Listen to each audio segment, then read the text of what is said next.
Hello, Chris Godinez, licensed professional counselor, also the host of We Need to Talk on every Sunday at noon. This video is for educational and informational purposes only. The views and opinions stated herein are mine and mine alone. They do not represent the ACA, the APA, or any other therapist for that matter. Boom shakalaka done. I'd like to thank my sponsor, BetterHelp. BetterHelp, BetterHelp.com/Chris Godinez. They're an online therapy company. They have 40,000 therapists working for them. I've gotten great feedback from people using them. So if you need a therapist, go to BetterHelp.com/Chris Godinez. Okay, today's question. So is incel in the DSM? Right now, no, it is not. Why? Because they need to do more studies. And before anything can get into the DSM, they do studies on it. Now, is the DSM a perfect book? No, not by any stretch of the imagination. So basically what happens is that there's groups in the APA that get together and decide what needs to have studies done, what needs to be focused, what's going on, what do they need to look at, what they need to put into the next DSM, what they need to take out of the next DSM, all of that sort of stuff. So there are now studies being done on the incel population. So here's what I have found. Incels tend to suffer deeper anxiety and depression levels than the general population. There was a largest study published on incels to date, 561 participants in total, predominantly recruited from incel communities. This has enabled us to take a closer look at the mental health, ideology, networking to see what predicts their harmful attitudes and beliefs. And here are some of the findings. So, incel mental health. Using clinical diagnostic tools, and this was in Psychology Today. This is Andrew G. Thomas, PhD. This is called Incels Uncovered. So let's see. Let me get back to this. Using diagnostic tools, we found that 40% of incels had moderate to severe levels of depression, and a similar percentage had moderate to severe levels of anxiety. For context, presenting with these levels of symptoms would usually lead to an offer of psychopharmaceutical intervention from a primary care health provider. Worryingly, around 1 in 5 incels had suicidal thoughts daily. Together with these findings echo our previous research on incel mental health in a smaller sample and provided more evidence that incels may be at risk of self-harm. So there's been other studies, but they've been a much smaller group. And really, in order to get a better snapshot, you have to have a control group. You have to have the group you're studying. You have to have a large enough sample so that you can get the data that you need, basically. Incels are more diverse than you think. We found that a large proportion, 42% of incels, were ethnic minorities. Their ages ranged from 18 to 73, and most, 82%, were working or in education. Using a political orientation measure, we were able to find that as a collective, incels sat slightly left of center for most issues, ranging from the environment to immigration. The sample was also neurodiverse, with 30% scoring high enough on a measure of ASD to warrant referral for diagnosis. So Asperger's spectrum, or not Asperger's, I'm sorry, autism spectrum. It used to be called Asperger's. It's the higher functioning one. So the stereotype of incels as young, white, right-wing, and unemployed does not fit the data.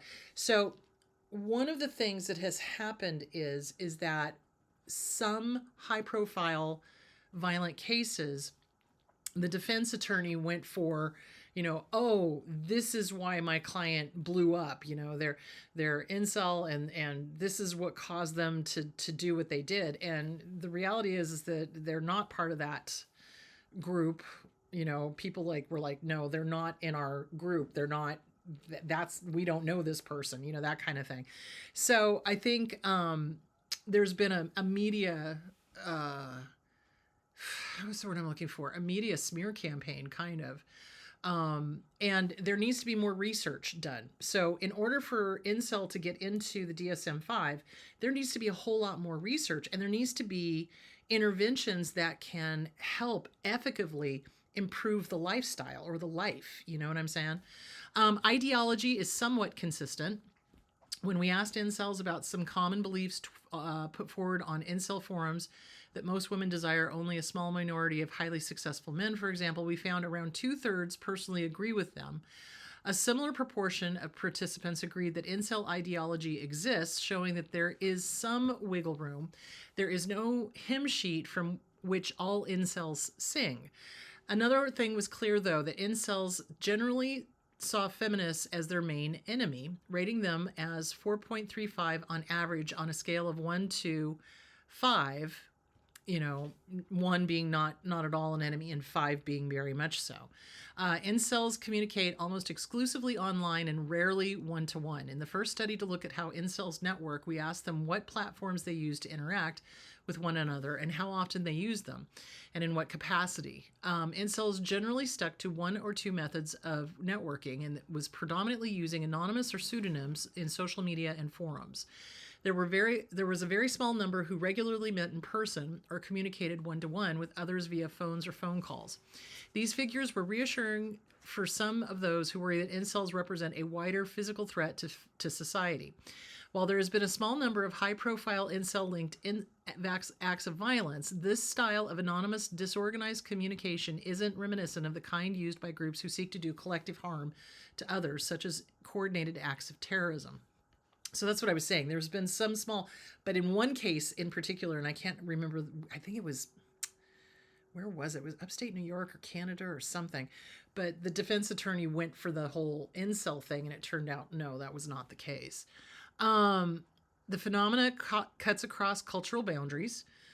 Comparing US and UK, we found very little difference. There were some differences.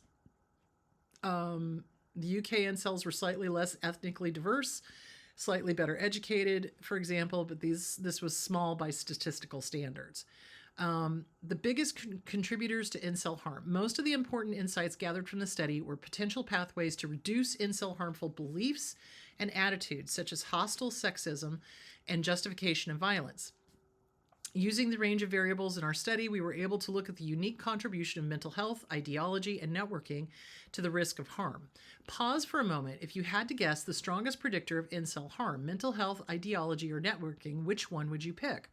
If you guessed networking, you would have something in common with 45% of my followers on X. However, statistical modeling paints a different picture. We found that the influence of mental health and ideology on harmful beliefs and attitudes was 2.5 times stronger than networking.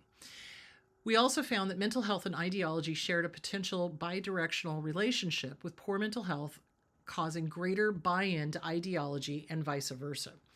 Together, our support suggests that mental health support and tackling ideology might have a greater impact on reducing harmful attitudes and beliefs than trying to disrupt networking. If we want to get serious about reducing incel harm, we need to recognize that one of the greatest risks incels pose is to themselves, and to take proactive approaches to develop interventions aimed at improving mental health in this diverse group of men. So, that, in a nutshell, is what's going on with incels. So, yeah, it's not in the DSM-5 yet. It's probably going to be at some point, I'm guessing, given that they're starting to do these huge studies. It's a mental health issue, because they've shown over and over and over again that this particular group suffers from a huge amount of depression and anxiety and a lot of mistaken thoughts and a lot of mistaken beliefs. So they're going to have to come up with something that can reach them, so that they get the help that they need, so that they like themselves, like other people, good self-esteem, good community, that kind of thing. So I think that's a really good step in the right direction, is getting these studies done so that we can get the information, so that we can figure out an intervention to help and to dispel some of the myths around it. Because like I said, they've gotten a lot of bad press, some of it of their own doing, but, we've had the media kind of jump on it. There's been some, shows that have, drama shows that have made them the bad guy kind of thing. Looking at women as the enemy, that's a problem that needs to change. Again, that's a mistaken thought, a mistaken belief. And how can we help them come back more to center and to become what's the word I'm looking for? Self-actualized, less in the victim kind of mindset and more in the, self-confident, self-esteem, that kind of thing. Honestly, self-esteem is the key to literally almost every problem. If you have good self-esteem, you're not going to look at other people as the enemy. If you have good self-esteem, you feel empowered because you know you can take action and do something in a good way, not in a bad way, not in like, let's go be violent or something like that. But it's kind of like, okay, I can, better myself. I can learn how to communicate. I can, take baby steps, do some socialization, that kind of thing. So, yeah, so there it is. So incel is not in the DSM 5 yet. It probably is going to be at some point. I have no idea when they're coming out with the new DSM. They do it every, I don't know, 10, 15, 20 years, and it moves really slowly. So there it is. That's what I know about that. So that population does suffer from a higher level of victimhood. They feel very victimized. Lots of depression, lots of anxiety, lots of suicidal thoughts. So I'm hoping that the APA can come together and figure out, how to help. So there it is. All right, you guys. This coming Sunday, I'm going to be talking about neurodivergent. I'm going to be talking about ADHD. I'm going to be talking about intrusive thoughts. Ugh, yeah, those are fun. And I'm going to be talking about OCD because those all seem to be connected. And this does affect a lot of survivors of abuse. So we're going to be talking about that. All right, you guys go have a great week. Drink lots of water, even though it's cooling down now finally in Phoenix. It's still really, really dry. I think it was like 8% humidity. I'm like, what is this? Oh my God, desert? What the hell? Anyway, so you guys go have a great week. I'll talk to you later. Bye.